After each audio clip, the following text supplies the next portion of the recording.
Have you ever seen a hummingbird?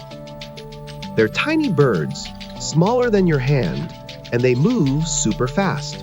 Hummingbirds flap their wings so quickly, about 80 times every second, that it makes a buzzing or humming sound.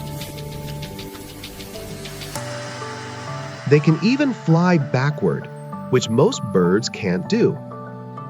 To stay so active, they drink sweet nectar from flowers all day long.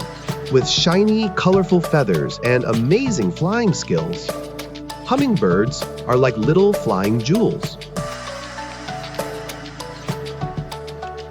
That's why the hummingbird may be tiny, but it has skills no other bird can match.